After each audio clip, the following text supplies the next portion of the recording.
So buka sebentar di 1 Korintus 10 ayat 11. Tidak ada satu pun yang dibagikan di mimbar ini adalah cerita atau dongeng. Ini adalah yang akan merubah hati kalian. Dan kalau sampai kamu gak berubah, berarti hatimu sudah mati. Makanya judul daripada khotbah ini, waktu imanmu gagal, waktu imanmu mati, tapi badan ada di gedung ibadah seminggu sekali. Dan dari Senin, setelah ibadah, jam 11 selesai, ada yang ikut ke Kersel, ada yang tidak ke Kersel, langsung pergi ke mall, langsung kumpul sama teman-teman kalian yang pada minum alkohol. Karena anggur itu tidak dosa, anggur itu sehat. Langsung ngerokok sama teman-teman merokok, katanya mau itu adalah lunch misi, missionary lunch. Mau dating missionary, dating sama orang yang tidak seiman. Supaya melalui saya nanti dia bertobat. Saya mau kasih tahu pada kalian semuanya. You do what is right in your sight. Tapi Tuhan jalannya bukan seperti itu. Yesus berkata, kamu mencari aku tapi tidak akan ketemu. Kenapa? Karena kamu cari di tempat di mana aku tidak ada. Dan tempat di mana Yesus ada adalah tempat di mana Injil dibagikan. Makanya kalau engkau mau melakukan mission dating misi, dating dengan misi, kamu mau bikin bisnis dengan misi, kamu mau kumpul-kumpul sama alumni-alumni tanpa hati yang sudah bersyafaat untuk orang-orang yang kamu ajak ketemu. You just one of them. Kamu salah satu dari mereka. Dan kalau kamu tipe orang kolerik, maka SL akan berpikir giat sekali nih orang. Langsung diangkat di spot menjadi leader. Dan kalau kalian mau tahu, tidak ada buah dari pohon manapun kalau jatuh gak jauh dari pohonnya. Nangkep kamu perkataan ini? Do you understand this? And you just have to be bright untuk bisa ngerti ini. Tidak mungkin pohon durian jatuh di bawah pohon mangga arum manis. Dan tidak mungkin buah pohon arum manis jatuhnya 15 km jauh daripada pohonnya, betul? Alias orang gak akan heran dan untuk ngerasain siapa kamu sebetulnya. Karena buahnya di bawah pohonnya. So dengan siapa kamu bergaul, yang kamu kecap, kamu rasakan pertama kali adalah rasa buahnya seperti apa. Dan buahnya itu adalah karaktermu. Orang pendiam juga bisa kebaca karakternya. Cuek, dingin, asosial. Itu gak jauh. Malas ngomong, malas bergairah. Saya sambut keluarga kita semua yang ada di Bali. Yang ada di BSD Al-Sud. Di Gading Serpong. Dan teman-teman Mentera Kerja Maria Magdalena Ministry maupun Bible Study kita. Saya sambut semuanya. Tidak ada orang yang gak cium bau mulut berokok. Gak ada orang yang gak nyium bau alkohol di mulutmu. Gak ada orang yang gak kecium bau arogan. Karena orang arogan mulutnya itu sombong. Gak ada orang gak kecium orang kepahitan. Cukup kamu ngomong kita udah tahu. Pahitnya luar biasa hatimu. Karena apa yang ada di hati keluar ke mulut. The fruit doesn't fall far from the tree.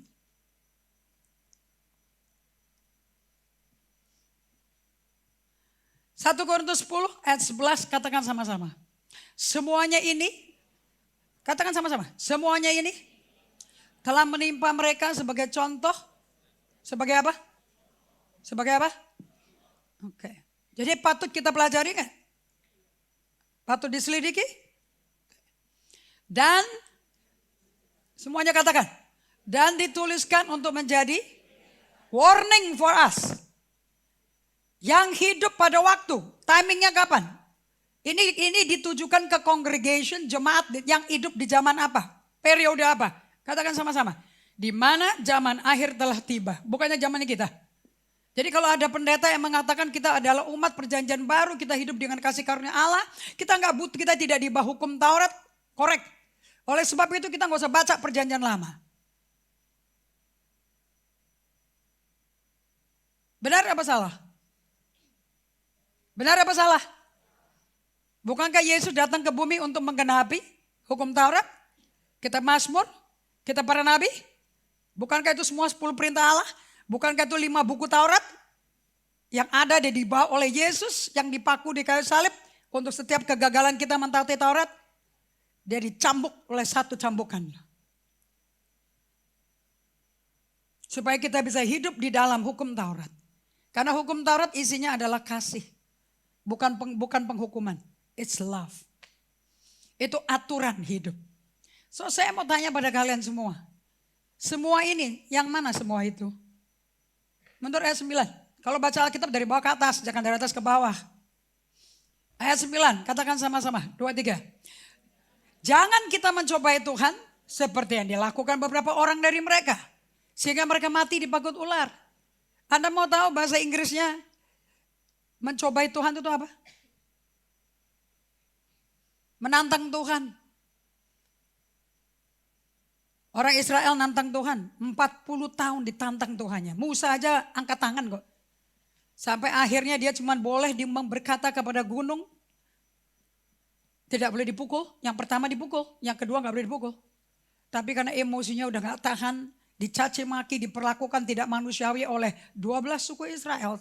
Total dengan anak cucu kacungnya semua, cicitnya 3 juta orang.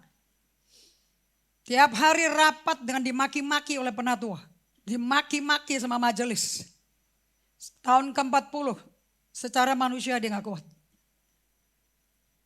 Seperti Tuhan memerintahkan padaku untuk memberikan kau air. Hari ini kau berikan, dia ambil tongkatnya dia pukul di gunungnya. Gara-gara itu dia gak masuk loh tanah perjanjian.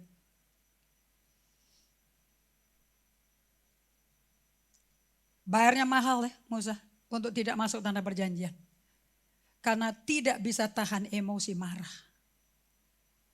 Akibatnya dia melakukan apa yang emosinya suruh. Emosi negatif, bukan apa yang Tuhan suruh. Makanya kamu belajar menjadi orang Kristen yang pertama kali yang perlu dibereskan itu adalah keseluruhan keutuhan manusia. Manusia itu terdiri dari emosi, fisik, intelek, sosial, rohani. Selama ini kamu ke gereja manapun yang ditekankan cuma rohani aja. Emosinya gak disentuh. Padahal kamu tidak bisa menjadi orang dewasa rohani kalau buah rohnya gak keluar. Dan buah roh adanya di emosi semuanya. Kenapa buah roh harus di emosi? Sebab Yesus datang untuk menyelamatkan jiwa. Bukan nyelamatin kamu dari kanker, HIV, menyelamatkan kamu dari perceraian. Emosimu kalau sehat kamu gak akan cerai. Emosimu kalau sehat kamu gak akan kolesterol tinggi. Kamu gak akan diabetes. Kamu tidak akan sakit-sakit penyakit yang terminal disease. Kalau emosimu sehat. Makanya 3 Yohanes 1 ayat 2 berkata apa? I pray. Bahasa Indonesia bagus sekali. I pray. Bukan I wish. I pray. Rasul Yohanes katakan. I pray that you may be well. You may prosper in all things and be in health. Even as your soul prosper. Dan ini yang menarik saya pakai bahasa Inggris. Even as your soul prosper. How can a soul be prospering? Bukankah prospering itu konotasinya ke duit, ke harta, kekayaan? How can a soul be prospering? Soul adalah tempat di mana kita dapat understanding. When your understanding is rich with the understanding of God, you will be in health and you will be well. Secara totalitas, emosi, rohani, sosial, intelek, fisik. Jadi kalau engkau mengalami sabat, kenapa sabat itu penting? Because sabat adalah bagian kerohanian kita. Nothing to do with the spirit. It's all to do with your physical, dengan fisik.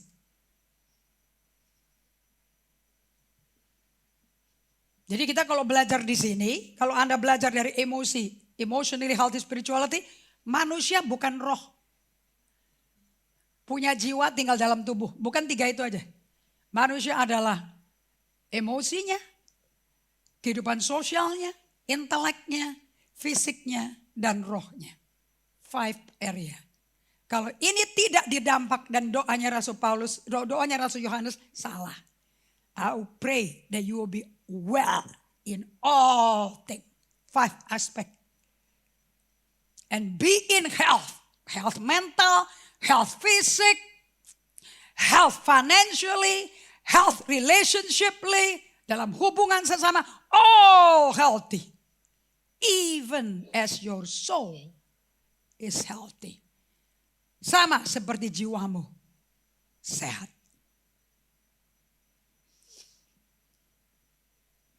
Nomor ayat 8, apalagi yang dia lakukan? Ini orang-orang yang dibunuh di padang pasir ya, di padang gurun. They die. Jadi gak perlu beli kuburan yang lux di Kerawang, gak perlu. Murah buat Tuhan, masukinnya ke pasir. Nyawanya langsung ke neraka. Ini orang-orang ke neraka semua daftarnya. Makanya ditulis sebagai contoh bagi kalian supaya kamu gak akan neraka di akhir zaman ini. Daftarnya mencobai Tuhan. Gini cara mereka cobai Tuhan. Ini Tuhan yang kasih mana, gue bosan makan mana 40 hari. Kalau kamu dikasih makan sama orang tuamu tiap hari, bakso Malang, hari pertama happy man, hari kedua boleh, hari ketiga, ini 40 tahun loh. 40 kali 365 hari, tidak bisa milih. Tujuannya diberikan apa yang mereka perlu, bukan apa yang mereka mau. Katakan, Tuhan beri apa yang kita perlu, bukan yang kita mau. 1, 2, 3. Lagi, Tuhan tidak pernah berikan apa yang saya mau. Dia selalu beri apa yang saya perlu. Saya ulangi lagi, Tuhan berikan apa yang saya perlu, bukan apa yang saya mau. Yang kamu mau tuh rokok, vodka, pornografi, free sex, majalah free sex, majalah cewek-cewek cantik. Majalah laki-laki cantik, laki-laki cakep. Tahu gak laki-laki cakep? Celananya merah, ototnya dikeluarin, pajangan tanpa pakai baju. Itu cowok cantik. Laki enggak cantik dibikin sama Tuhan.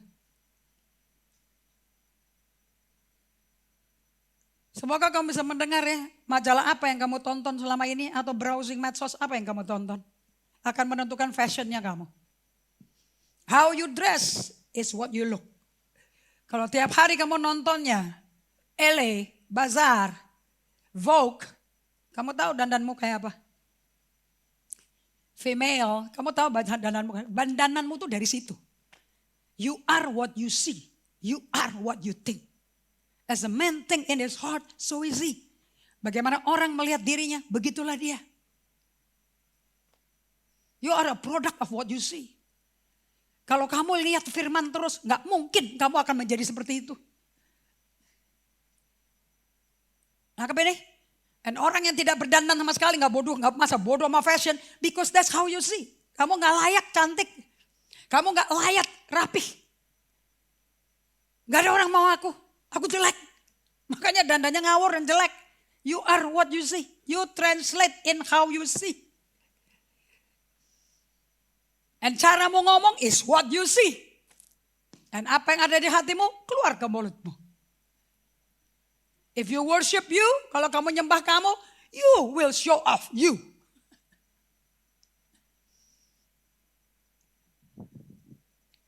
Kita lihat ini sumber dosanya mereka ini berpusat ke iblis atau ke diri mereka. Mereka mencobai Tuhan, balik ke 9 dulu Hendra. Mereka mencobai Tuhan.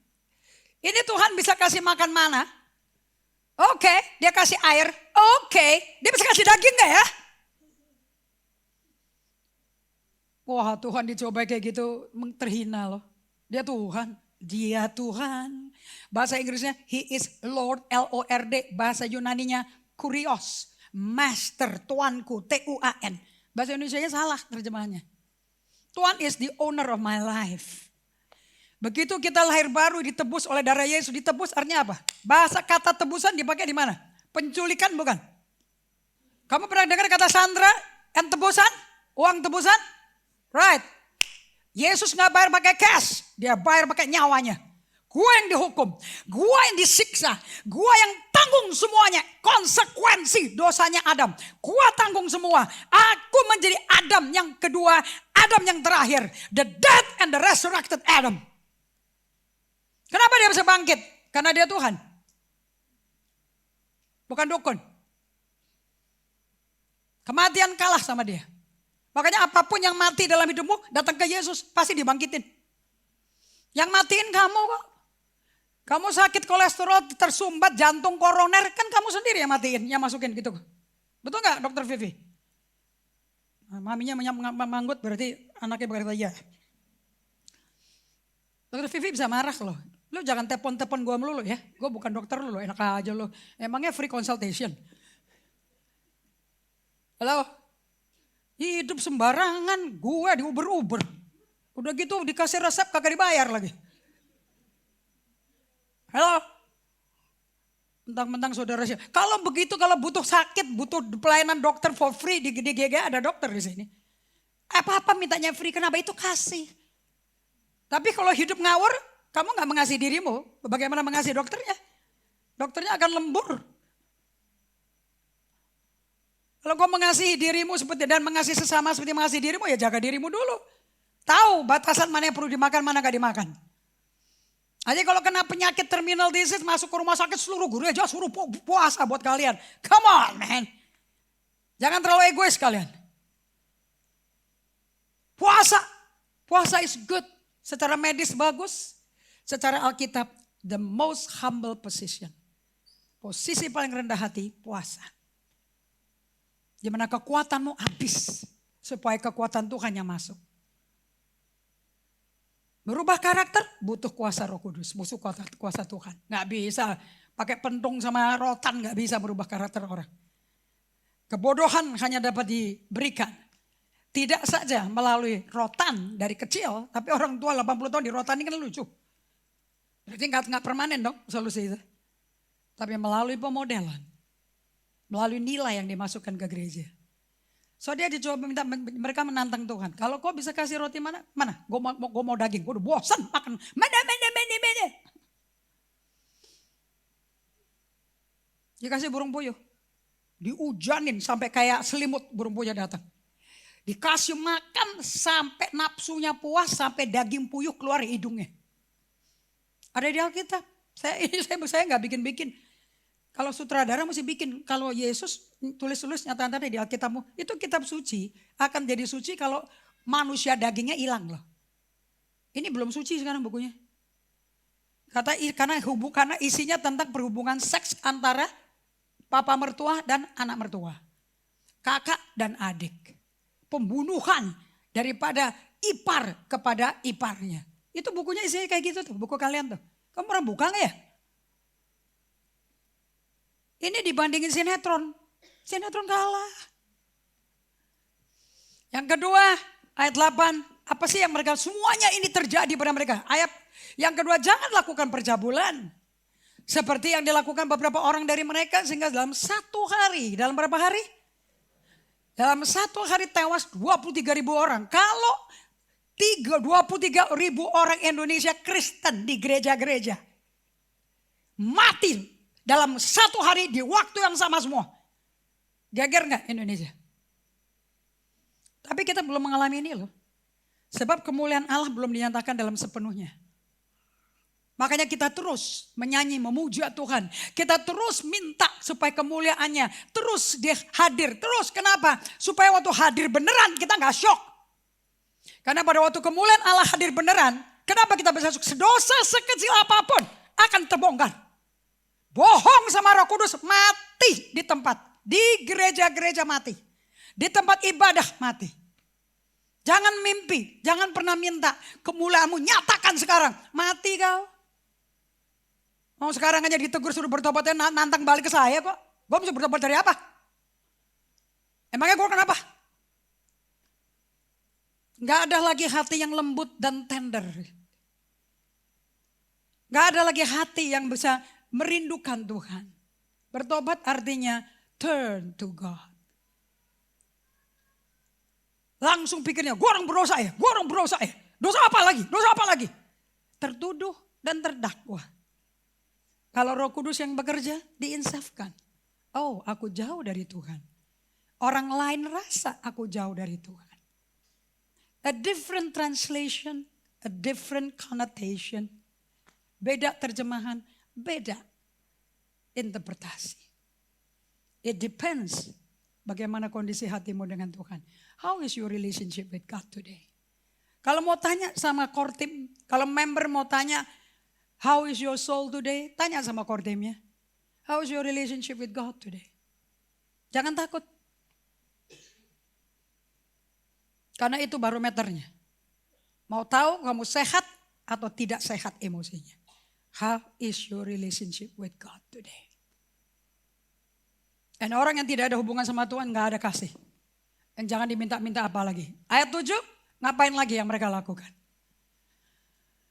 Dan supaya kita jangan jadi penyembah berhala. Yang membuat mereka menjadi orang yang melakukan apa yang benar di pandangan mereka sendiri. Mereka menyembah berhala dan meninggalkan penyembahan Tuhan. Karena itu kalau ditinggal, dewa yang lain, ilah yang lain akan masuk.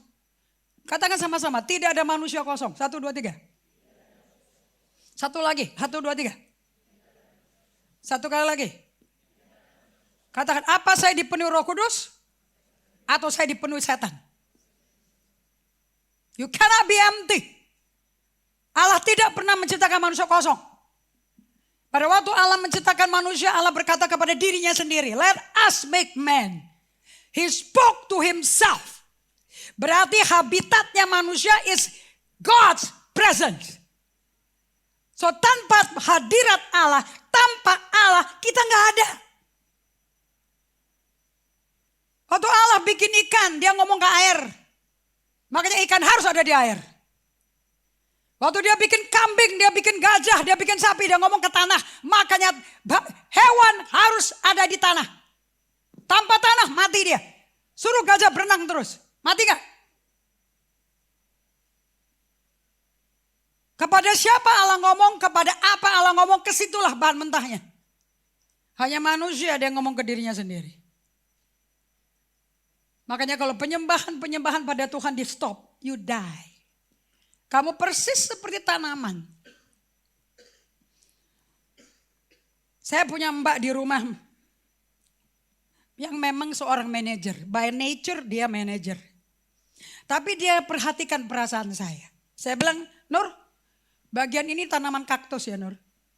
Ini butuh air cukup seminggu sekali. Enggak perlu banyak-banyak Nur. Karena daunnya itu ngemben air. So this fine. Dan suatu hari timnya dia semuanya disiramin. Yang penting aku melakukan tugas, disiramin semua. Sampai kebanyakan air mati. Saya bilang kenapa kok tanamanku mati? Dia tanpa disiram juga hidup loh. Makanya dia di padang gurun, kaktus. Oh, gak boleh disiram tiap hari ya? Begitulah. Artinya semua tanaman ciptaan Allah ada aturannya gak untuk dipelihara? Ada aturan. Dengan demikian kita ada aturan gak untuk kita hidup? Allah yang ngatur. Gak ada orang liar. Gak ada itu hidup tuh. I can do what I want, this is my life. Nobody tell me what to do. Nobody order me around. I want to be where I want to be. I want to do what I want to do. With whom I want to do. When I want to do it. I did it my way and nobody bother me. And I'm not gonna bother you. I'm not gonna hurt you. Itu mantra dari manusia dosa yang kamu pakai kemana-mana tiap hari. Bahkan duduk sama kamu hari ini. Antara mentaati Tuhan, to forgive, untuk mengampuni. Dan balas dendam. Perangnya kamu bukan sama setan. Setan udah dikalahkan. Perang kamu sama dirimu sendiri. Manusia dosa itu. Yang ditenggelamkan di kolam baptisan selam. Itu gak jamin kamu selamat loh. Kamu bisa dibaptis selam 10 kali dengan 10 sertifikat dari 10 macam gereja. Tidak bikin kamu ke surga. Yang bikin kamu ke surga cuma pertemuan dengan Tuhan secara pribadi. Dan operasi, surgery, sunat ke hatimu. Perubahan hati yang keras diberikan hati yang baru. Hanya itu. Dan hubungan dengan Tuhan, menyembah Tuhan setiap hari. Penyembahan dengan Tuhan bukan nyanyi. Tapi kalau engkau dipenuhi Roh Kudus, kamu gak mungkin gak nyanyi. Because Roh Kudus adalah pengarang lagu. Di surga isinya puji-pujian, pengagungan. Gak ada silent quiz. It's songs of worship, exaltation, and silence, and singing again. Kalau ini bukan ritme budaya hidupmu sekarang, saya rasa kamu gak akan tahan di surga loh. Kamu akan menderita sekali. Karena kamu mesti melakukan apa yang kamu gak suka.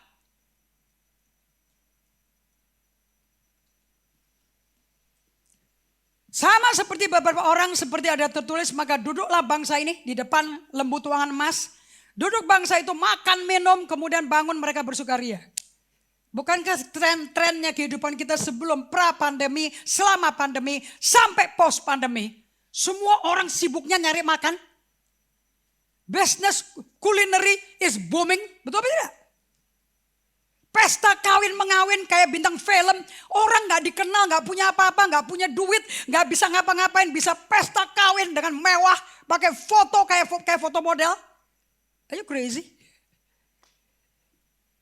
Tampang dimodelin, karakter yang merusak perkawinanmu 5 tahun kemudian. Orang dunia berkata, mau tahu perkawinan itu sukses atau enggak? Tesnya 5 tahun pertama. Kalau 5 tahun pertama gak berhasil, there will be no marriage. Paling kumpul kebo bersama disertifikatin catatan sipil. Yang bisa ngomong itu siapa? Ya kamu. Orang kamu yang kawin kok. Lucu kan? Minta kawin, jatuh cinta, minta diberkati sama pendeta. Kalau pendeta Indri gak bisa dibayar ya. Kalau gak bertobat, nggak mau di counseling isinya pertobatan semua kok. Nggak ada yang lain. Return to God, return to God, return to God. Dan kalau tidak mau berubah, saya tidak akan berkati. Ada pendeta lain yang mau berkati, banyak. Yang mau dibayar juga banyak. Kalau sama Indri kan nggak dibayar. Saya kan nggak dibayar. Dan saya nggak akan minta dibayar. Because you make a heart covenant. Perjanjian darah dengan Tuhan dan sesama. Banyak pendeta mau bayar, yang mau dibayar. Ayat 6. Semuanya ini telah terjadi sebagai contoh bagi kita. Untuk memperingati kita supaya jangan kita menginginkan. Katakan menginginkan. Salah satu dari 10 perintah Allah. Setelah sabat, di bawahnya sabat. Hukum apa? Jangan mengingini. Menginginkan hal-hal jahat seperti yang telah mereka perbuat. 2 kali ditulis loh. Ini semua sebagai contoh. Ayat 11, ini semua sebagai contoh. Kalian mau tahu siapa grup ini yang bercabul, mencobai Tuhan, menggerutu. Tahu gak menggerutu itu bahasa Inggrisnya apa? Kamu kan keren kan? Bisa pakai kata-kata bahasa Inggris tapi gak ngerti bahasa Inggris. Berbicara Inggris kagak bisa gitu loh. Kamu tahu? Menggerutu itu apa? Itu yang paling Tuhan benci tuh. Complaining. Komplain. Komplain itu apa? Dengan kamu komplain kamu ngomong apa? I don't believe you. I don't trust you God. Gue gak percaya lu Tuhan. Otak gue lebih penting daripada kamu, lebih pinter. I can do better than you. Nungguin kau Tuhan, kapan kelarnya? Keburu mati kita. Nah itu orang komplain kayak gitu. Dan itulah bahasanya orang-orang Israel di Padang Gurun. Musa, tahu gini gue mati di depan kuala. Kuali maksudnya bukan kuala. Di depan kuali, di depan sungai Nil. Sambil masak ikan dari sungai Nil. Daun pre pakai garlic, pakai sayur-sayuran, pakai dessert buah semangka. Daripada kita mati di padang gurun. Dipagut ular lagi ya. Tiap hari 40 tahun. Musa dengar kayak begitu. Kalau Musa sampai gagal mengeluarkan buah roh penguasaan diri di depan gunung batu terakhir. Itu sebelahnya Moab, abis itu masuk tanah perjanjian loh. Gak masuk loh. Nyesek gak tuh. Orang achiever nyesek loh. Sudah sampai ujungnya tapi gak bisa masuk dalamnya. Nyesek gak tuh? Wah, orang yang result oriented, orang yang productivity oriented, pengen bunuh rasanya loh. Gila, gue dibikin gagal kayak begini. Bego sama orang-orang kayak begini lagi. All they need to do is to trust God.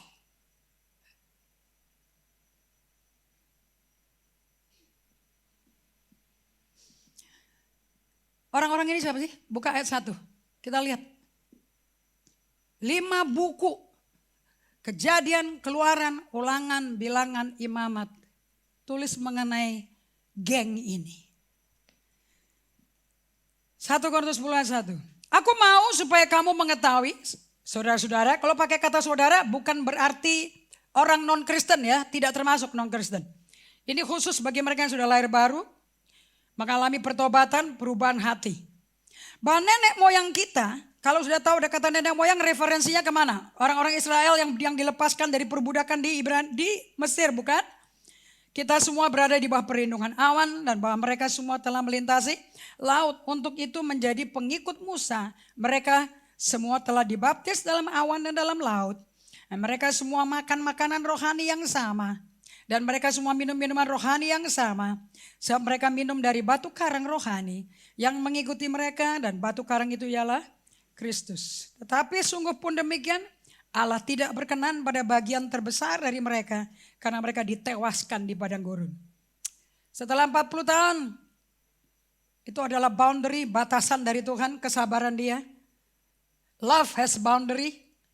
40 years is a long time, man. Siapa yang usianya 40 tahun di sini? Angkat tangannya. 40 tahun, 40 tahun. Enggak ada yang usia 40 tahun di sini? Nobody? Ini generasi gereja apa? Enggak ada yang usia 40 tahun. Hah? Siapa yang 40 tahun? Mana saya? Oh, you are 40 years. 1, cuma 1. 2. Siapa yang 40 tahun? Sedikit sekali usia 40 tahun. 40 tahun pertama dari hidup kamu adalah usia untuk kamu persiapan untuk pensiun. The first 40 years. Life doesn't begin at 40.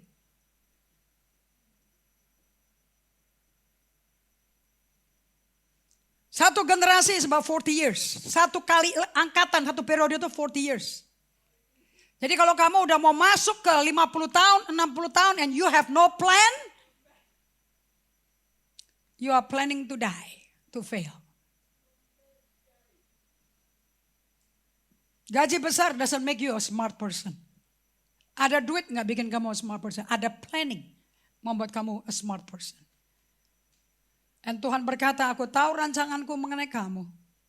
Rancangan membawa ke damai sejahtera. Artinya prosperity. Bukan kejahatan, bukan kecelakaan.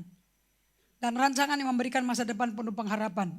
Di usia 100 pun kamu masih punya pengharapan. Kalau kamu tidak bikin planning, kamu akan hidup seperti mereka. Karena kamu gak ada goal. You don't have dream. Dream kamu adalah untuk menjadi serupa Kristus. Bukan fashionnya, bukan model rambutnya. How you become, kau jadi apa. Itu tujuannya kamu dipanggil Yesus. Supaya kamu become a person yang hidup karena Dia, oleh Dia. For all Him are all things. And to Him are all things, you deserve the glory. Itu dari Roma 11 ayat 36. Kenapa nyembah terus? Kenapa nyanyi terus? Because Dia sumber yang bikin aku jadi manusia serupa gambar rupa Dia. Buka Kisah Rasul 17 ayat 24. Kisah Rasul 17 ayat 24.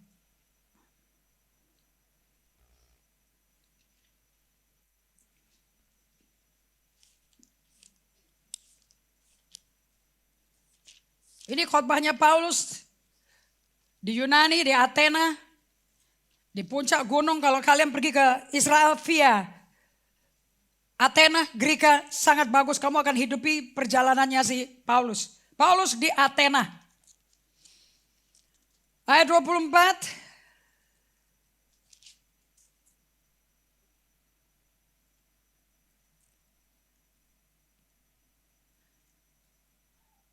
Allah yang telah menjadikan bumi dan segala isinya. Ini ngomong sama orang yang gak percaya ada Allah. Karena mereka ahli filsafat. Yang adalah Tuhan atas langit dan bumi. Tidak diam dalam kuil-kuil buatan tangan manusia. Dan juga tidak dilayani oleh tangan manusia. Gak perlu dikasih kembang-kembang, dikasih sesajen-sesajen, gak perlu. Tuhan kita yang bikin kembang, masa dikasih kembang. Dan juga tidak dilayani oleh tangan manusia seolah-olah ia kekurangan apa-apa. Karena dialah yang memberikan hidup. Karena dialah yang memberikan nafas.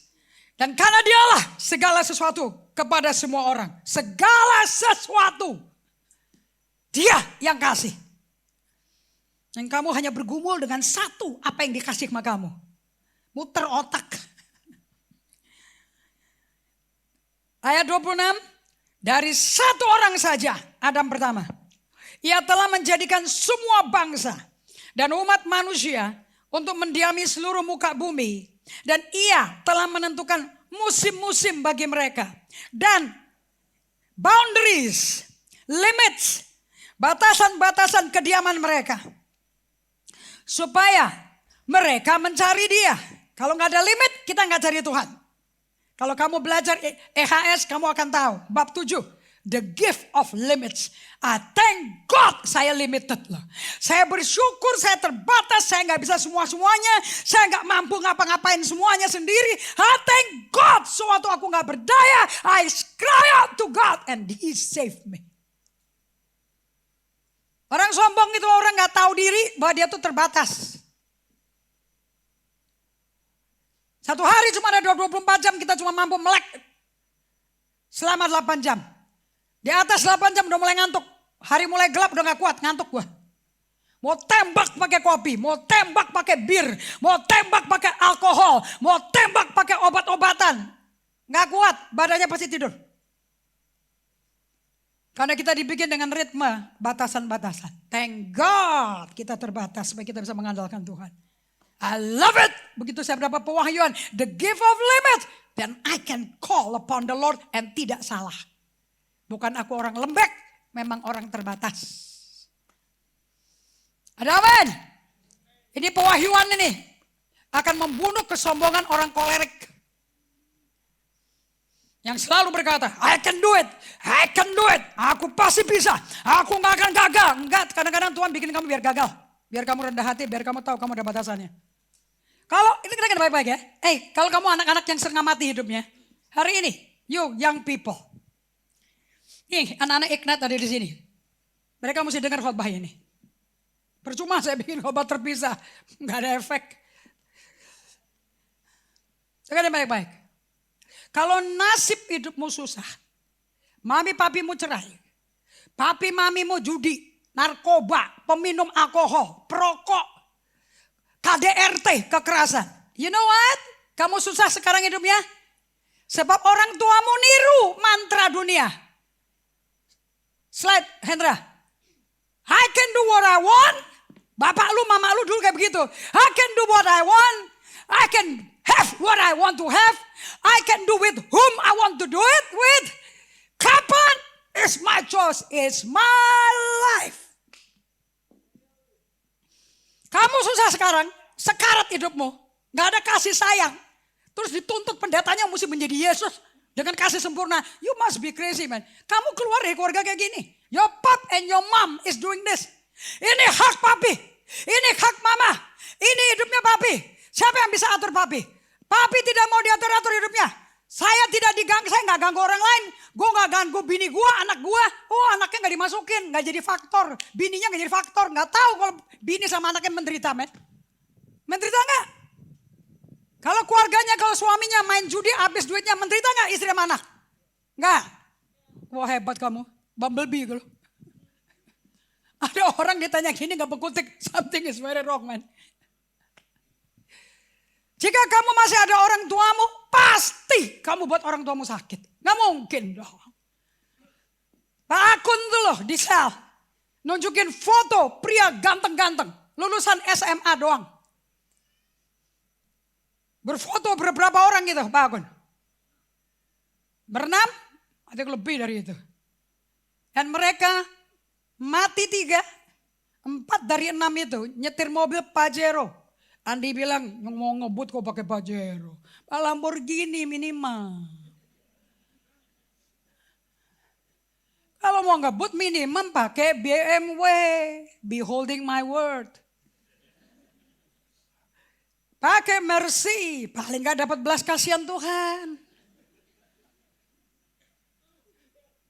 Hah? 2 tancap di Pluit.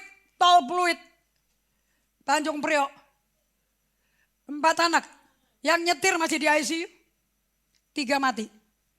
Padahal besoknya yang 3 itu 1 ke Shanghai. 1 ke Australia. 1 ke negara lain. Untuk meneruskan pelajaran. Sebelum mereka mati di tol. Mereka pesta dulu di Ritz-Carlton. Mega Kuningan. Atau Ritz-Carlton. Pacific Place. I don't know. Mukanya Pak Akun waktu memperlihatkan itu pada saya, pada kita semua di sel. Langsung begini. Saya tanya, itu kenapa? Karena mati muda. Wah, Yesus mati muda Pak Akun. 33 tahun. Tapi dia mati selesai. Kamu mati 40 tahun enggak apa-apa. Asal selesai hidupmu dengan tujuan Tuhan. It's okay. Tapi kalau mati konyol, lebih konyol lagi jiwanya ke neraka. Sama dengan anak perempuan. Anda pikir kalau lulusan luar negeri itu keren. Enggak, cuma pinter ngomong ala slang Amerika, otak enggak jalan juga.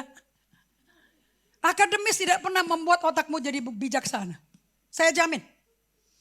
Ada orang lulusan UI, lulusan Indonesia, tidak pernah ke luar negeri, enggak pernah nginjak Universitas Amerika, lebih bijaksana daripada yang lulusan Amerika. Saya ngomong atas nama diri saya. Karena setelah saya lulus saya mau bunuh diri berkali-kali. Apa yang saya mau? What I want. Ini hakku. I want to kill myself. Ternyata semuanya empty. Kosong, hampa. Gak cari kepuasan.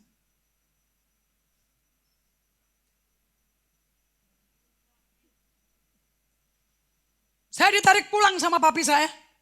Dengan mengirim kakak ipar saya. Pulang. 5 kali pacaran. Semuanya kelas tinggi, otaknya tajam semuanya. Gak ada orang goblok pacaran sama saya. Akademis lah. Tapi cukup goblok pacaran sama saya. Karena saya mau digoblokin. Jangan mau pacaran sama orang yang mau digoblokin. Kamu gak lebih pinter. Itu 2 orang goblok. Papi saya nyelamatin saya dengan kekerasan. Ditarik balik pulang ke Jakarta. Satu perkataan dari mulut dia berkata. Dari 4 anak yang paling mahal tuh kamu tahu. Bisa bikin apa kamu? Kembali saya pakai kekuatan saya sendiri. Apa yang papi saya tahu, apa yang dia suka, gue kerjain. Berhasil. Habis itu, jadi terkenal. Tapi gak tahu tujuan hidup itu apa.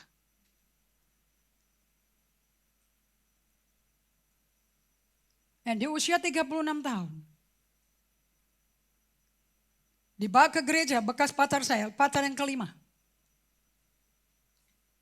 Dan saya kalau pacaran bukan pacaran kayak gaya monyet ya, seriusnya luar biasa loh. Dia bawa saya ke ibadah. Kayak kamu ya, ada di ibadah kayak begini. Cuman saya diketemukan Tuhan di pintu masuk. Bukan diketemukan sama Asher. Semenjak pertemuan muka ke muka dengan Tuhan, perjalanan saya sudah mulai disetir sama Tuhan. Diatur sama Tuhan. Tapi setiap aturan yang dia atur tidak membawa beban, tidak membawa tekanan, membawa keringanan dan hidup yang enak. Saya nggak tahu dapat dadang dari mana, but I enjoy it. Karena kuku ringan, bebanku enak. Kalau kamu bikin kuk sendiri, kamu ngomongnya kayak begini mantramu. Kamu lagi bikin kuk, lu taruh bajak sendiri di lehermu dan kamu sakit sendiri. Sama kayak lulusan satu anak Kristen, ini keluarga Kristen. Ke Menara Emporium hanya untuk bunuh diri, lompat dari lantai 4. Perempuan. Alasan cuma satu, depresi berat karena lulusan Australia tapi tidak pernah dapat kerjaan, lowongan kerja di Indonesia. Tekanan dari orang tuanya berat. Siapa tahu orang tuanya bayarin kamu ke luar negeri kan setengah mati dia nabungnya. Hanya karena bisa ke luar negeri gak berarti bahwa orang tuamu tuh akan bahagia loh. Karena dia deg-degan dari tiap bulan ngasih uang kamu dari mana. Kalau bisnisnya bagus. Kalau bisnisnya gak bagus. Gak mungkin dong kuliah gak dibayar.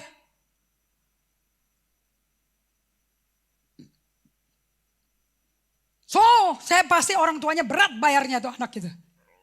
Hanya ditanya gak ada pekerjaan. Masa dia bunuh diri hancur tulangnya. Ya terangnya tulang masuk ke paru-paru, masuk ke pankreas, masuk ke lipa, masuk ke hati, mati.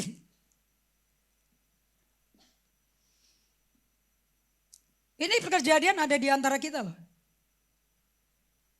Kamu gak lebih baik dari mereka. Ketutup aja.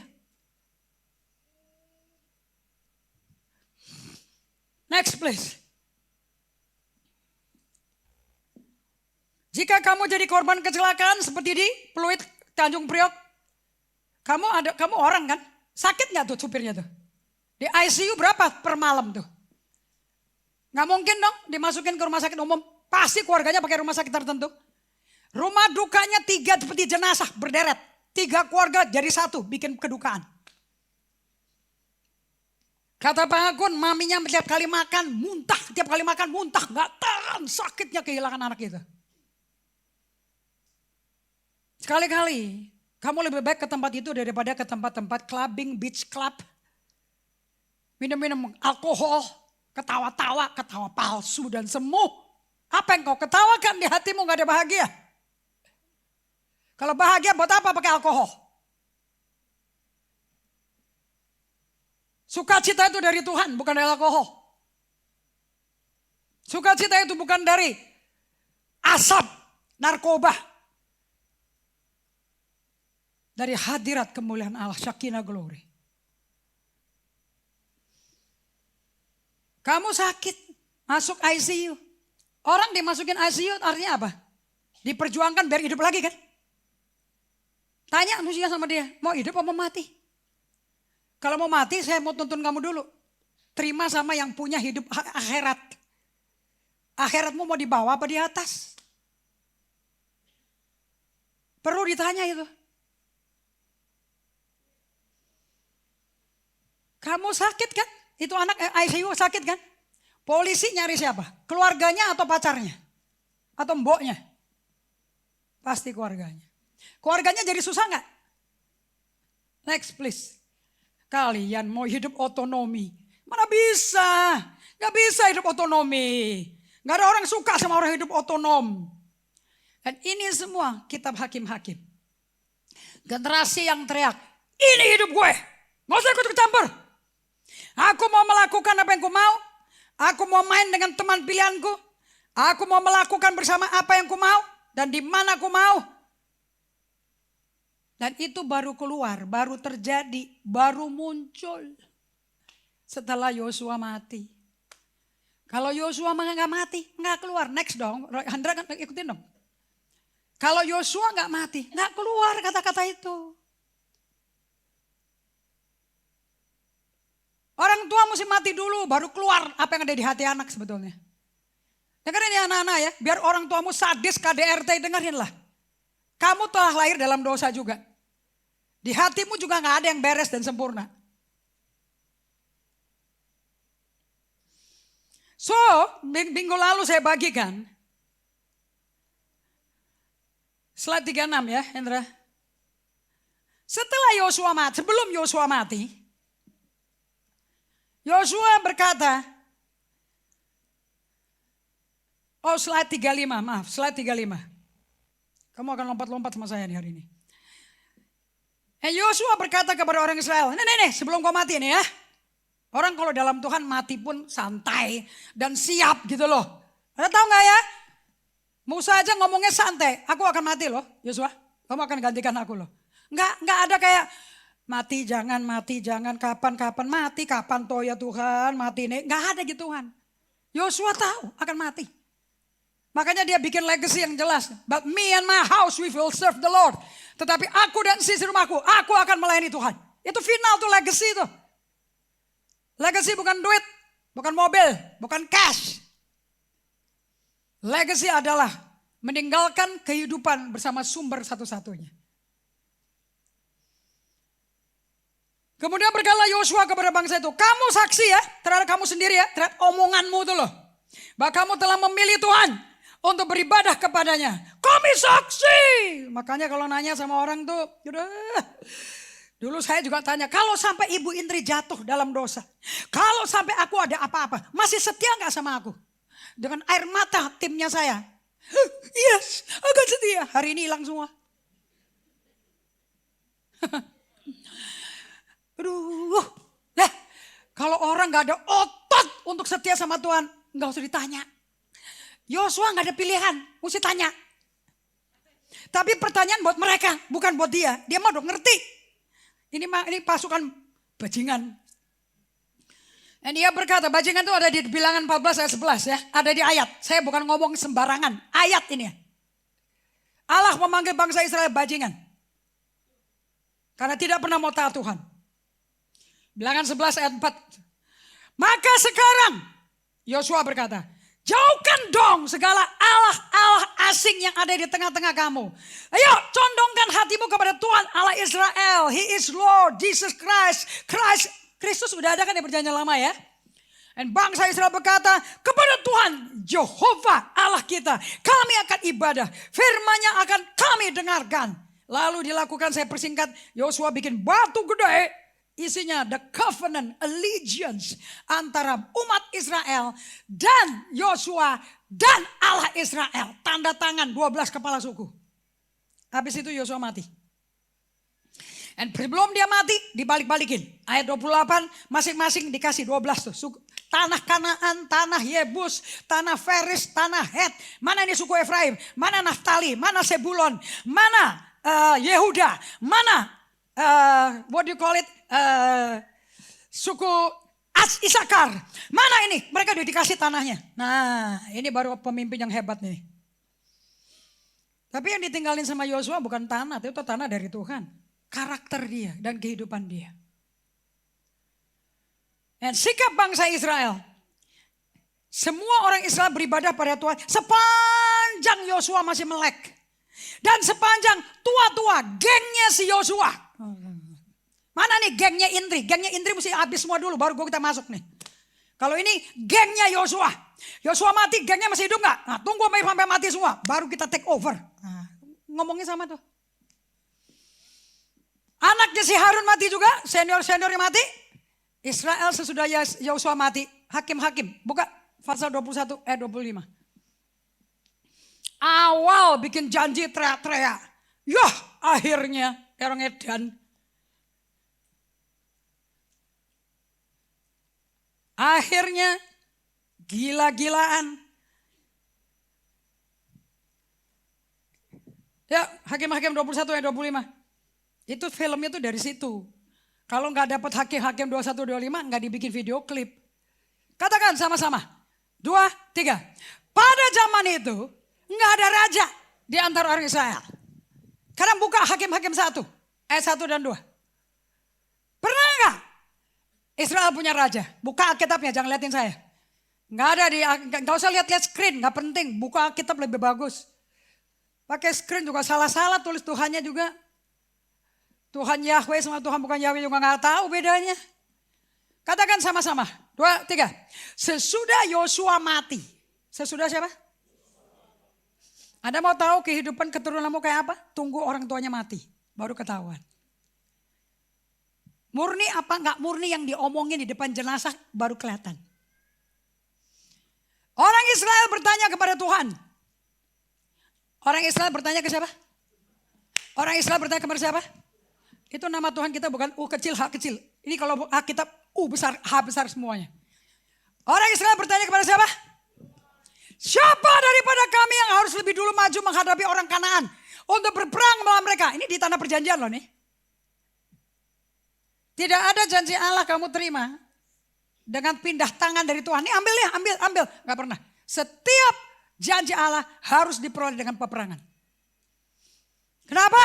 Untuk membentuk iman dan your trust in God. Supaya matamu, hatimu gak nempel kepada bangga janji Allah dikenapi. Tapi nempel kepada Allah yang memberkati. Gak ada mujizat mau sembuh dari sakit. Cuma-cuma no way Jose. Majority orang yang sembuh dari sakit akan sakit lagi. Karena setelah itu mereka gak pernah nyembah Allah. Kembali kepada kehidupan lama. Ayo dong, hakim-hakim mana nih? Siapa daripada kami yang harus lebih dulu maju menghadapi orang Kanaan? Nanyanya ke siapa? Berarti sama zaman Yosua hidup. Sampai Yosua mati, tua-tuanya masih hidup. Mereka rajanya siapa? Tuhan. Ayat 2. Firman Tuhan. Suku Yehuda yang harus maju. Sesungguhnya telah kuserahkan negeri itu ke dalam tangannya. Siapa yang nyerahin tanah perjanjian? Tuhan, apa hubungan sama Yosua? Kamu mau kaya, mau miskin, mau melarat, tergantung. Mau bikin Tuhan sebagai tuanmu, rajamu, apa bukan? Selama kamu Tuhan, melarat. Kamu dari keluarga melarat, kamu akan melarat. Kenapa? Orang tuamu, nenek moyangmu, engkong makcomu, semuanya dulu hidup juga sama. Aku mau melakukan apa yang aku mau. Aku mau kawin, sopok aku mau kawin. Terserah awake dewe. Gak usah ikut campur. Anak-anaknya menderita semua kan? Makanya kalau datang ke Tuhan, bagaimana kehidupan orang tuamu mesti tahu. Jadi kamu tahu, aku ini imbas daripada warisan, daripada perbuatan narsistik daripada nenek moyangku. Sekarang narsistiknya mereka ada di aku. Yang diwarisin bukan yang baik aja, yang buruk juga diwarisin. Makanya butuh Yesus untuk merubah kamu dari dalam keluar. Supaya kamu menjadi serupa Kristus. Halo, inilah kekristenan. Tujuan orang Israel keluar dari Mesir bukan supaya lepas dari perbudakan. Tujuan akhir bukan lepas daripada penyiksaan oleh tukang rodinya Mesir. No, Miriam salah. Begitu keluar dari tanah Mesir, menyeberang Laut Merah di tanah kering. Tembok itu baptisan air loh itu. Masuk ke tanah padang pasir, belum perjanjian. Padang gurun dulu, 40 tahun di situ. Miriam menari dan bernubuat. Salah dia. Mestinya jangan nari. Mestinya narinya di Yosua 24 ayat 28. Waktu mereka injak tanah pusaka masing-masing. Tujuan mereka keluar supaya mereka masuk. The reason why you out of Egypt is to enter in the promised land. Bukan buat pelepasan. Bukan buat deliverance. Jadi gereja yang ngajarin pelepasan tok tidak Alkitabiah. Makanya orang habis pelepasan 7 setan keluar. Bisa balik lagi yang ke-8. Kenapa? Because you don't give the purpose. Kamu dikosongin dari setan supaya Roh Kudus bisa menjadi tuan bagi kamu. Bos bagi kamu. Bukan supaya kamu merdeka, setannya keluar. Gak usah tunggu seminggu, setannya balik lagi. Mengajak 7 teman lebih jahat. Never be proud dengan deliverance. That's not the goal. He brought you out to bring you in. That will be for next week.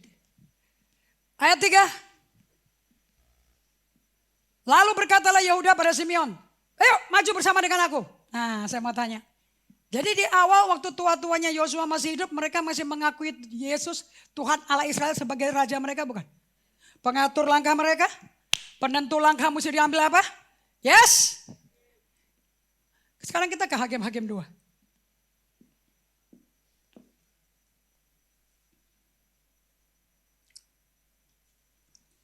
Lalu malaikat Tuhan pergi dari Gilgal ke Bokim.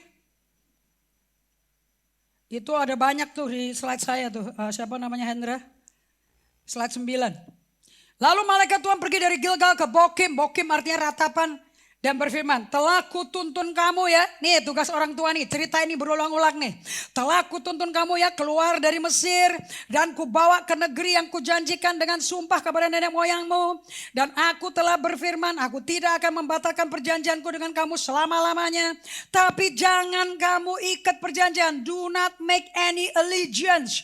Dengan penduduk negeri yang kuserahkan padamu tanahnya. Mesbah mereka bakar, robohkan. Tapi kamu tidak mendengar firmanku. Mengapa kamu berbuat demikian? Lagi aku telah berfirman. Aku tidak akan menghalau ya orang-orang itu dari depanmu. Tapi mereka akan jadi musuhmu dan segala Allah mereka jadi jerat bagi kamu. Saya mau tanya, ayat 3. Kerasukan setan lagi gak? Kerasukan setan gak? Pernah gak Roh Kudus jerat kamu? Apa Roh Kudus menginsafkan dan memerdekakan kamu? Kata jerat itu bahasanya siapa? Setan. Bisa gak orang Kristen di sini yang duduk di sini? Kamu kejerat setan sebetulnya. Of course. Kamu susah berdoa aja, susah baca Alkitab itu udah kejerat setan kok. Mau tahu buahnya orang kejerat setan Kristen yang berbahasa roh? Malas baca Alkitab. Malas berdoa. Malas menyembah. Seluruhnya dikesampingkan demi duit, nafkah. Habis nafkah, browsing, medsos, ngafe, restoran terkini di Jakarta. Tahu semua. Tapi perintah Tuhan terkini, gue gak tahu. Lu jangan so suci lah. Itu orang sudah kejerat setan. Buka 2 Timotius 2, Hendra. Ayat 24, 25, 26.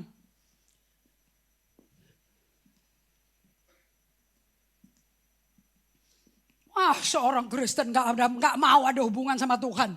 Padahal tanpa Tuhan kamu gak hidup. 2 Timotius 2, 24, 25, 26. Mundur ke 23 supaya kalian bisa mendengar. Dan ini gak bisa pakai khotbah di mimbar ya. Bikin orang nonton orang sadar insaf bertobat tidak bisa pakai mimbar. 4 mata. Karena harga dirimu akan ditelanjangin. Harga diri dari setan versus harga diri dari Tuhan. Pilih yang mana? Hindarilah, katakan sama-sama. 2, 3. Hindarilah soal-soal yang dicari-cari. Yang bodoh, yang gak layak. Diomongin juga gak pantas. Apalagi lulusan luar negeri. Kan kau tahu kan. Bahwa soal-soal itu menimbulkan pertengkaran. Nanti ribet. Ayat 24. Sedangkan seorang hamba Tuhan tidak boleh bertengkar. Bukannya gak boleh marah loh. Bertengkar itu beda sama marah. Bertengkar itu adu ego. Ngotot. Tetapi harus ramah terhadap semua orang. Dan dia harus cakap mengajar. Karunia, the calling of teaching mesti bekerja. Sabar. Bukan sabar tidak berarti tidak marah ya. Bisa postpone marahnya. Ayat 25. Dan dengan lemah lembut, ini bahasa Inggrisnya meekness, dengan controlled strength. Urapan kuasa Roh Kudusnya terkontrol, gak langsung keluar. Dapat menuntun orang yang suka melawan. Kamu mau cek orang-orang di sel kamu? Mary mau cek core timnya? Ngelawan apa tidak pada Tuhan? Gampang. Nomor 1. Mary mesti belajar ngomong. Kamu masih respect saya.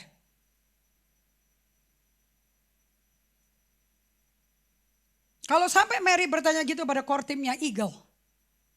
Kamu gak bisa jawab loh. Berarti orang yang bertanya, orang yang tidak mengalami. Nomor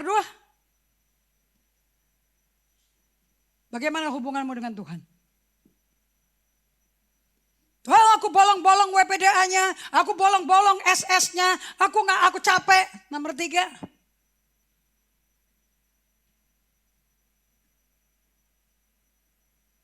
Bagaimana waktumu dengan firman Allah? Wah, aku dengarnya di YouTube.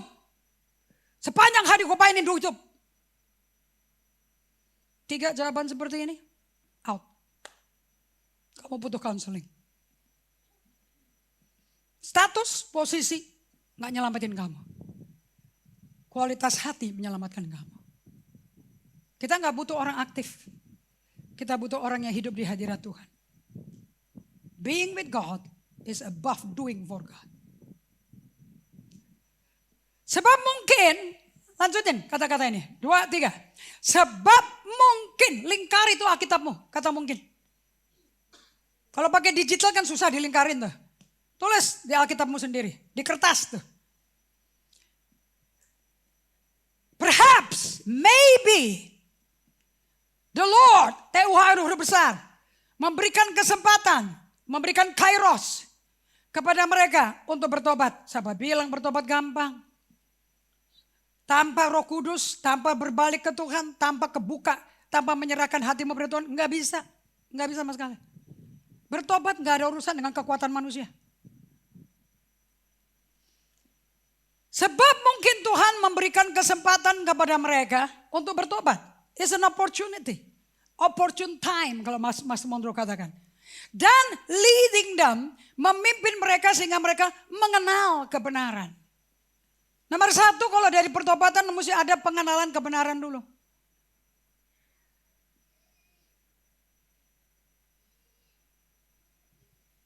(26) Berarti kan mereka sesat kan? Dan dengan demikian, therefore, mereka yang suka ngelawan menjadi sadar kembali. So yang menyadarkan kamu orang suka ngelawan itu apa? Apostle Indri? Atau Tuhan? Atau firman yang dibagikan? Karena, kenapa bisa sadar? Kenapa bisa sadar? Karena terlepas dari jerat iblis yang telah mengikat mereka pada kehendaknya. Sebab apakah banyak orang Kristen lahir baru berbahasa roh yang diikat, yang dijerat setan? Amsal 29 ayat 25.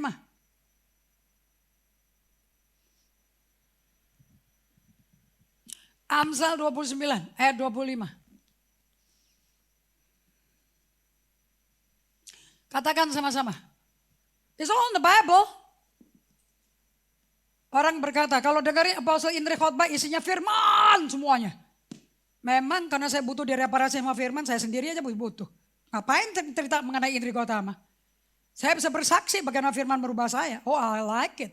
Ini semua kan keluar dari kesaksian hidup saya. Takut kepada orang. Gue takut sama Apostle Indri loh. Gue takut loh. Kalau saya udah masuk duduk di ruang rapat, di ruang pertemuan, saya udah take over karena udah ngawur, saya ambil alih, diam semuanya. Takut kan?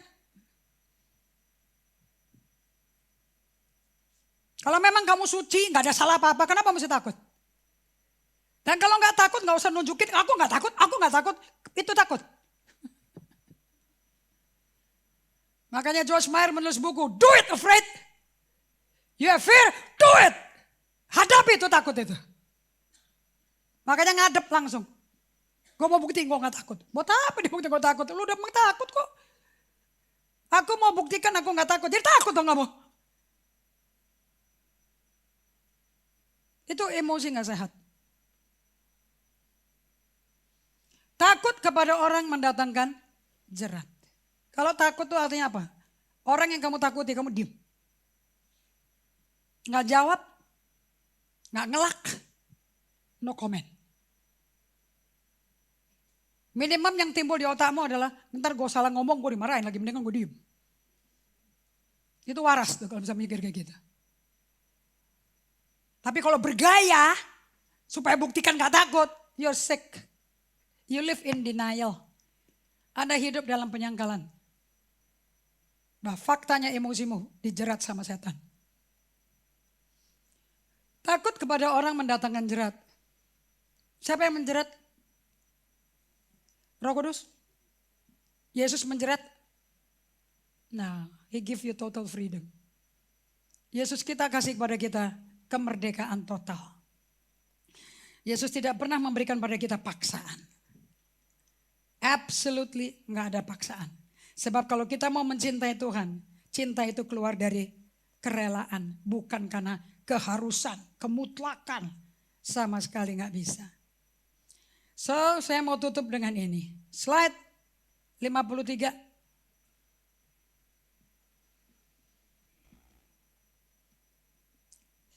Tujuannya kamu selamat supaya kamu freedom. You have freedom with God. Di masa hakim-hakim tidak ada pertobatan. Hanya kesakitan, menderita, teriak-teriak. Kasih karunia Tuhan turun karena dia bapak. Dia gak bisa menolak bangsanya sendiri. Dia gak bisa menolak anaknya sendiri. Israel hanya dibantu Tuhan karena kasihnya, belas kasihannya, kesabarannya. Tapi dasar manusia adalah manusia yang slide 55. We are all dysfunctional people. Semua sakit jiwa. Termasuk saya. Dan saya bisa ngomong kayak gini karena jiwa saya disembuhkan. 7 tahun berjalan sampai hari ini. And I'm enjoying it. And Roh Kudus ada di hati kita tidak untuk bikin kita berbahasa roh. Dia ada di hati kita tuh comfort us, menghibur kita. To strengthen us, to encourage, to edify, to heal. Itu tujuan ada Roh Kudus di batin kita. Dari dalam hati keluar aliran, pancaran air hidup. Itu Kristus dalam kita. Basically, 54 please, slide 54. Kondisi kamu seperti ini. Kamu datang ke Tuhan penuh dengan stres, anger, sadness, frustration, fear, anxiety. That's why perilakumu dan hubunganmu dengan sesama gak bagus. Ini yang kamu bawa. Kamu mau pacaran, mau kawin, this is what you bring. Jangan ngomong I do. Dalamnya jiwamu isinya kayak begini.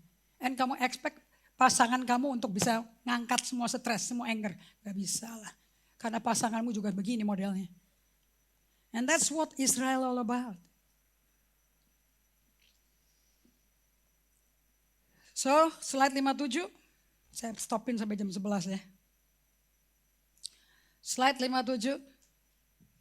Selama orang tua kita juga hidupi sikap semau gue, ini hidupku. Tebak, siapa yang disakiti akibat sikap semau gue orang tuamu? Siapa? Katakan saya. Kalau kamu punya anak, siapa yang disakitin? Jadi kalau anak gak respect kamu, salah siapa? Duit gak bikin anak respect. Next. Dan jika kamu tidak mempelajari sejarah keluarga kamu, your original family, maka sejarah keluargamu akan terulang sendiri dalam hidupmu. History will repeat itself. Kalau udah dalam Yesus, apostle, tergantung. Kamu hidup di dalam Yesus apa tidak? Semua janji Allah ditulis dalam Kristus, dalam Kristus, dalam Kristus, bukan dalam GGA. Kebenarannya adalah, katakan sama-sama, 2, 3. You and me are created beings. That means you and I have a creator. This means that we are created to be ruled. You cannot be autonomous. This is my life. Gak bisa, bro. You are made, next please. You are made to be ruled by your creator, but not to be controlled. Tuhan gak pernah ngontrol. Sama sekali. Dia kasih tahu. Dari semua tanaman tumbuh pohon buah-buahan di taman ini, Adam, semuanya aku perintahkan. Kejadian 2:16. Aku perintahkan, kau makan dari sini. Tetapi tanaman pohon di tengah, enggak di tengah deng. Pohon pengetahuan, kejahatan, kebaikan, jangan kau makan. Di hari kau makan pasti mati. Dia kasih rule loh. Tapi he doesn't control it. Adam jalan sama istrinya, lagi jatuh cinta bulan madu. Kebanyakan madu lupa bulan. Musuhnya udah sahabat, dia masih kerja terus di kebun. Dan setan merayu istrinya. Allah tuh gak suka kamu makan buah ini karena dia gak kepingin kamu seperti Allah. Jahat banget Allah kayak begitu. Dimakan, langsung suaminya dengan satu kata. Makan. Jatuhnya dosa manusia di situ.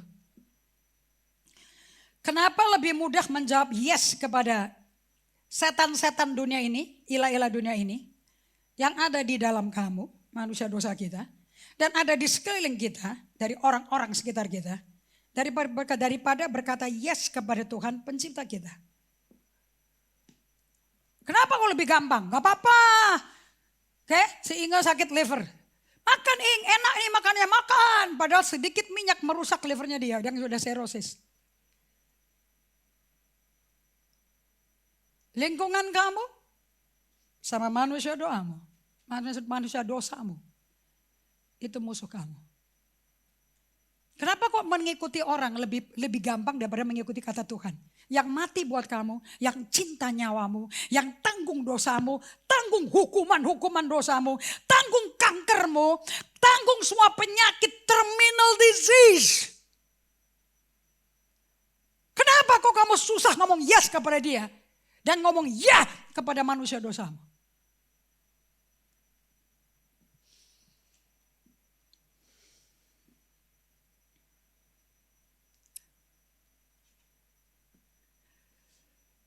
Slide 62. Saya mau tutup di sini ya, supaya kamu mikir. Sebab dia Tuhan Allah yang hormati kemerdekaanmu. He honor your independence, your freedom. Kamu diberi kebebasan untuk memilih dia. Kamu diberi pengalaman ngicipi dia, alami kasihnya dia. Next please. Dan dia mau kamu mengasihi dia.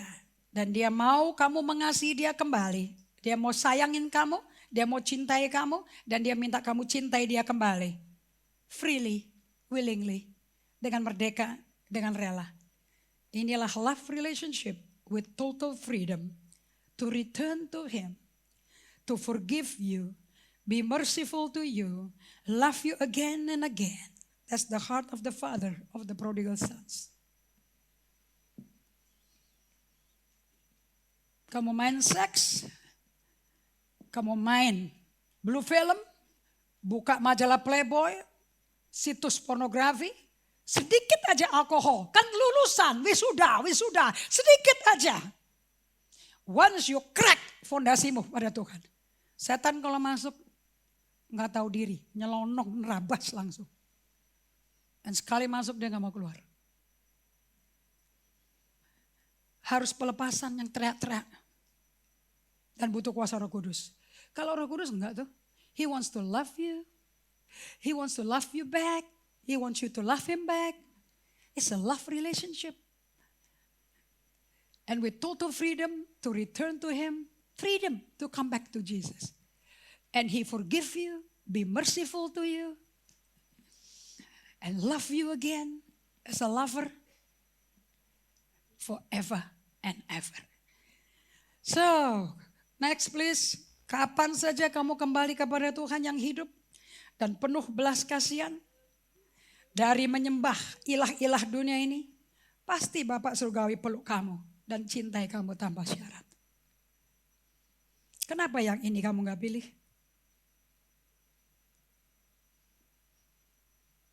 Kalau kamu tinggalkan Allah kamu, Allah yang mencintai kamu, 100% saya jamin di atas firman. Berdasarkan kitab Hakim-Hakim. Sejarah orang tuamu terulang di kamu. So percuma ngomong gunung es kamu di bawah permukaanmu. Saya ngalami ini. No, you repeating yourself kepada anak-anakmu. Sebagai hati gembala, gak ada yang lebih membuat air mata saya tercucur dan hati saya terenyuh. Melihat orang-orang yang sudah puluhan tahun meninggalkan Tuhan balik lagi ke Tuhan nangis. Dan Tuhan mau mengampuni kamu karena dia penuh belas kasihan. Itu kitab Hakim-Hakim kan gitu siklusnya. Berontak, hukum, didisiplin, depresi, teriak-teriak minta ampun, diselamatin. Tenang 40 tahun, berontak lagi. 7 kali dalam 300 tahun diulang terus siklus itu. Dan Tuhan selalu penuh belas kasihan. Konsekuensinya next. Kamu menyembah ilah-ilah dunia ini. Ilah dunia itu yang katakan satu sip enak. Kamu telah korbankan. Kamu balik ke Tuhan umur 60 tahun. Balik ke Tuhan umur 50 tahun. Balik ke Tuhan umur 70 tahun. Saya mau kasih tahu pada kalian. Kamu telah hilang masa mudamu dah. 20 tahun itu usia gak balik lagi lah. Usia untuk kamu kawin, untuk kamu menikmati masa pemudamu, hilang. Perkawinan pertamamu hilang. Kalau ada pertama hilang, ya pada kedua, ketiga. Anakmu udah besar-besar, kamu gak pernah tahu bagaimana mereka bertumbuh. Waktu anak-anakmu perform di sekolah, menang soccer menang basket. Semua orang tua ada di situ, papi mamimu gak ada. Karena kamu lagi sibuk dengan ilah-ilah dunia ini. Dengan mamon, foya-foya dengan alkohol, di lobi-lobi hotel mewah. Dan anak mau tumbuh tanpa kasih seorang ayah. Dan kamu mau blame siapa? Mau blame Tuhan?